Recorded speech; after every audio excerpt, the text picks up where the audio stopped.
Hey everyone, hope you're having a good finish up to the winter season of 2024 so far, and looking forward to the start of spring here right around the corner. As we're looking forward to the end of this year or the next part of this year, I wanted to bring you four proactive strategies to implement or proactive ideas to consider with your financial plan before we get too far into the calendar year so far. So the first one is more timely than the other three. That is specifically the deadline for making last minute contributions for your IRA and HSA accounts for 2023 calendar year and tax year is coming up on April 15th of this year. So we're only a few weeks away from that deadline, and this is the last opportunity you have to take extra cash or extra funds you have set aside to put away for prior year contributions into your traditional IRAs, Roth IRAs, or even your HSA accounts if you have those based on your health insurance plan. As a reminder, for IRAs, the contribution limit if you're under age 50 is $6,500 for last year. It has gone up to $7,000 for this year, but it's $6,500 for last year. And if you are age 50 or older, you can put in $7,500 for last year, $8,000 for this year. Key thing about that with the age restriction is it's based on the year, the calendar year you turn age 50. So if you turned age 50 last year, 2023, that means that you can still make that full extra $1,000 contribution of $7,500 for last year. Same goes for HSA accounts. There's some different contribution thresholds for these, so I won't go through all the different numbers here, but that is a tax deductible contribution on your federal income taxes. So if you have an HSA and you did not fully contribute to that account last year, I highly recommend making a backdated contribution for that as well before the tax filing deadline. Second thing I want to recommend is let's talk about withholding tables and tax estimations based on what we found in our tax filing season for this calendar year. If you got a refund this year, that means you actually overpaid in your federal and state income taxes to the government and allowed the government to use that money as an interest-free loan for the period of time they had those funds. So if you want to rectify that situation, which we highly recommend doing that for most people, is you can actually adjust your tax withholdings at work, or if you're self-employed, change what your estimated payments are on a regular basis to not pay as much in throughout the year, which effectively gives you more earnings or more income to work with throughout the year to pay off debt, to grow your wealth, to save for trips and expenses coming up, all those kind of things. On the flip side of that coin, if you had a balance due, like let's say you owed $3,000 or $4,000 or $5,000 by the end of the year, I would recommend adjusting up your withholdings. So if you're currently withholding on average $100 per paycheck for federal and state taxes, we need to increase those numbers. Now that's not something that we can give you specific guidance on ourselves because we're not licensed tax advisors. We do tax planning, but not specific tax advice. But I can recommend to you any range of tax professional you need, because we have a lot of folks in our wheelhouse that we refer business out to, and I'm happy to introduce you to a tax professional to help figure out what the right amount of money is to increase on your withholdings to make sure you don't have a large balance due next year, or at least talk about the circumstances that led to that balance due and evaluate if that will happen again next year and make the necessary adjustments. The key thing with both of those situations, whether you had a big refund or you had a balance due, is to be proactive about your tax planning. Tax planning is one of the untouched areas of financial advice that most people just assume it is what it is and it's going to happen to us no matter what. I think that is bad thinking personally. We can always be proactive, especially around taxes, because the code is black and white. A little bit of gray here and there, but overall it's black and white, and we can use the rules and tools available to help mitigate or plan around specific numbers in our tax plan each and every year.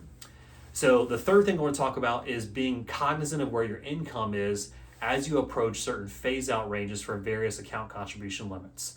The big one we talk about with a lot of folks is there are contribution limits or income limits for contributions to IRA accounts and ESA accounts. IRAs being, again, individual retirement arrangements. You have Roth, which is after tax, grows tax free. Then you have pre-tax or traditional, which is you put a contribution in today and it could be tax deductible for the calendar year the contribution is made.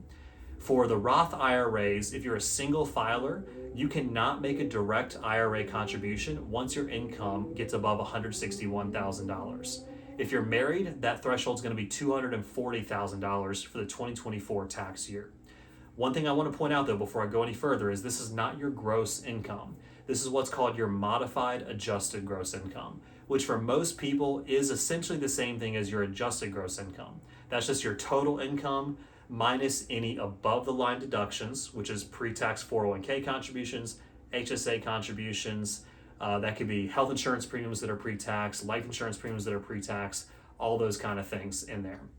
But if we look at your modified adjusted gross income and it's above the income phase out limit for the year for these specific accounts, you cannot make direct contributions. On the Roth IRAs, that's where we talk about doing maybe a backdoor Roth contribution, which is where we contribute money to a traditional IRA and our income is above the limit for getting a deduction, and we can convert that over to a Roth IRA. If you're interested in that or you think you might be in that range where we need to do that, please reach out to us directly and we'll help you out with evaluating that appropriately. But again, for Roth IRAs, the single filer income threshold is $161,000. If you're married, it's going to be $240,000 this year. If you're just trying to make a contribution to a traditional IRA, though, you're not worried about getting the tax-free growth, but you're trying to get a tax deduction, the single filer limit is going to be $88,000 of income.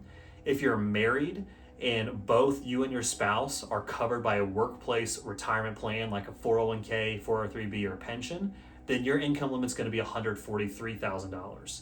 If you're married and only one of you is covered by a workplace retirement plan, you have an income threshold of $240,000 to still be able to deduct those contributions to a traditional IRA on your tax return.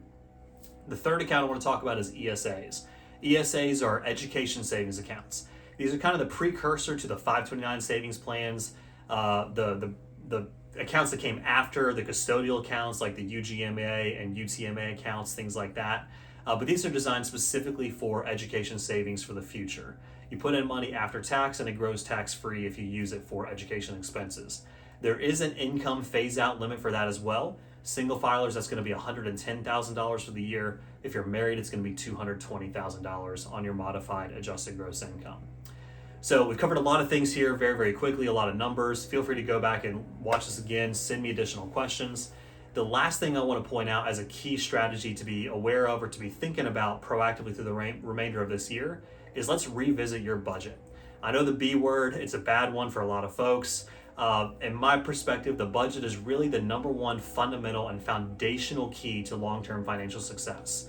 You can call it a spending plan, you can call it an allocation plan. I really could care less what you call it.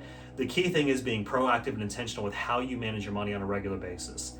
What I would recommend right now, we're coming towards the end of the first quarter. We've got our tax situation hopefully figured out at this point in time.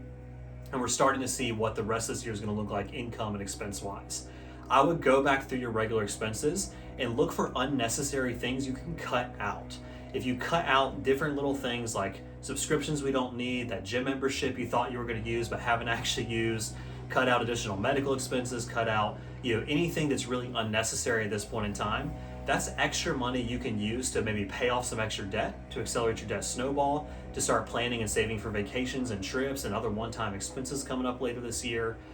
Maybe investing more for the future, like filling up these IRAs each year, hitting your target retirement savings, or even paying off your mortgage a little bit faster if you're at that point in the baby step process or that point of your financial plan.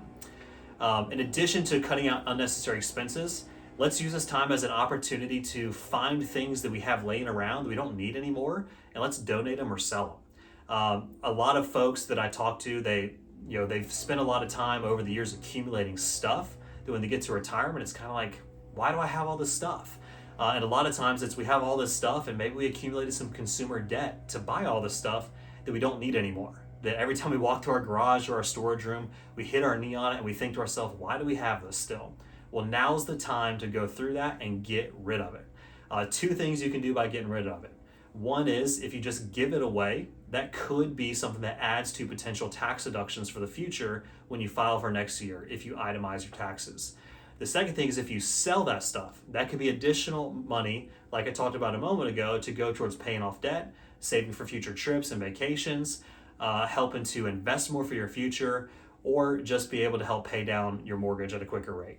So that's 4 key things I wanted to talk about with you guys for this month. If you have any questions or additional thoughts you want to hear about, please feel free to email us back and let us know, and we'll go from there. Have a great day.